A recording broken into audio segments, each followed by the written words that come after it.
உடுமலைப்பேட்டை அருகே காவல் சிறப்பு உதவி ஆய்வாளர் வெட்டிக் கொல்லப்பட்ட சம்பவம் நடைபெற்ற இடத்தில் உடுமலை டிஎஸ்பி நமச்சிவாயம் ஆய்வு மேற்கொண்டார். அண்மை செய்தியாக நாம் பார்த்து வருகிறோம். குடிபோதையில் ரகளை செய்தவர்களை விசாரிக்க சென்றபோது SSI சண்முகசுந்தரம் கொல்லப்பட்டதாக தகவல் வெளியாகியுள்ளது. இது தொடர்பான கூடுதல் தகவல்களை தருகிறார் எமது செய்தியாளர் செந்தில். முழு விவரங்கள் என்ன? திருப்பூர் மாவட்டம் உடுமலைப்பேட்டை அருகே குடிமங்கலம் சிறப்பு காவல் உதவி ஆய்வாளர் சண்முகசுந்தரம் வெட்டி கொலை செய்யப்பட்ட இடத்தில் உடுமலைப்பேட்டை டிஎஸ்பி நமச்சிவாயம் ஆய்வு மேற்கொண்டு வருகிறார்.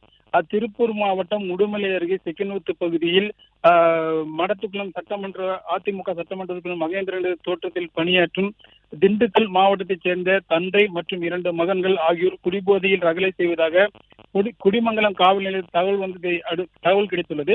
இதனைத் தொடர்ந்து அங்கு விசாரிக்க சென்ற குடிமங்கலம் காவல் நிலைய சிறப்பு ஆய்வாளர் சண்முகசுந்தரத்தை மதுபோதையிலிருந்து அவர்கள் மகன்கள் வெற்றி கொண்டதாக தெரிகிறது.